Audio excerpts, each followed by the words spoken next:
best view of anybody in the place up there at Top Rattlesnake Hill outside turns 3 and 4.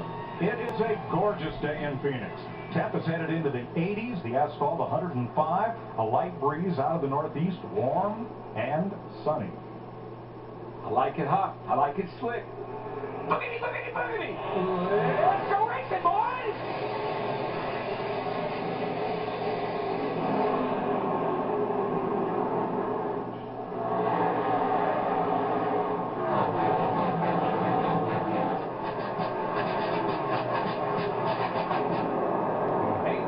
Martin, 53 years old, leads into turn 3. Regan Smith, Tony Stewart fight for second. You know what I like, DW? We just saw Tony Stewart in a 14 car make that pass up in that second groove. We wasn't sure we were going to have that early. I believe we got a second groove already. I think I like that pass right there even better. Down low into one, got under Mark. Mark gave him room. Tony's off the race.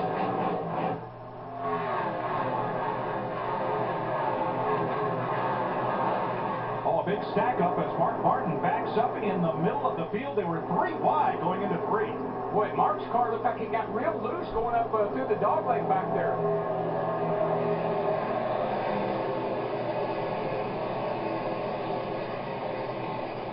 You know, Jeff Hammond talked about it. I think the weather is such a huge issue. They have only qualified since they were on the track Friday. It's about 20 degrees hotter. This track has lost a ton of grip. Jimmy Johnson coming to the front of the 48. Up to third spot. Greg Biffle right behind. Gave up the position. Who scraped the wall here on lap 1? Like the 9 car back there. Yeah, Marcus Ambrose. You know, Michael and I did that piece about double trouble down the back there, but turn 4 has been a culprit here as well. Gets really tight up both these turns, 2 and 4. Casey Kane and his new ride, the Farmers Insurance number 5.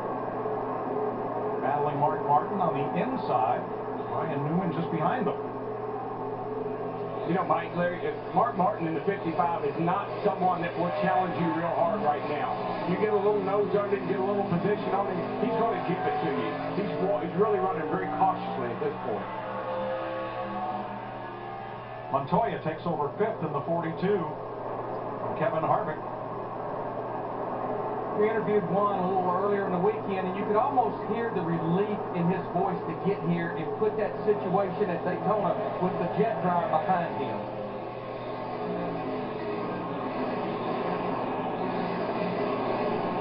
Well, I see a lot of race cars, Larry, right now that already need some serious adjustments. This isn't one of them. This 48 car, Jimmy Johnson, I keep an eye on that guy. I tell you why.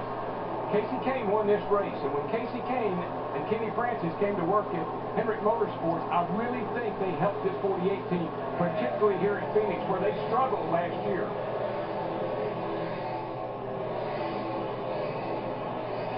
You know, we talk about the dog leg, and it's really changed. When they reconfigured the track, it's almost taken the dog leg part out of that back straightaway. It's more like a big old sweeping turn from 2 all the way down to 3.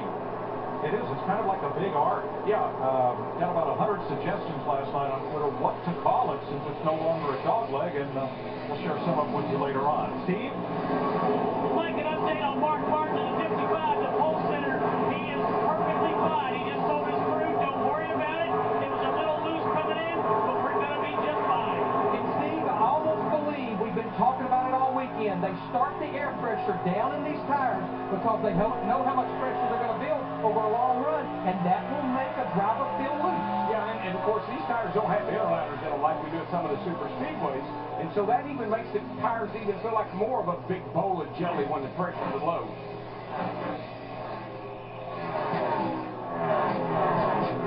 And I know Mr. Posen wants to know why we start them so low then. Well, you start them low because we're going to get a tremendous amount of buildup from the heat. And you see here, Casey Kane in the 5 working on Mark Martin in the 55.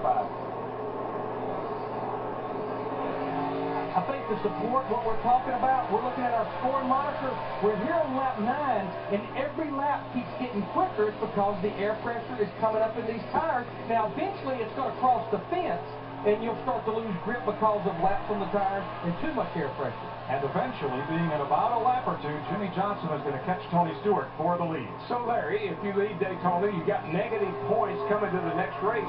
What is your mission? Go up there and lead this thing and go to victory lane. And get all the points you can.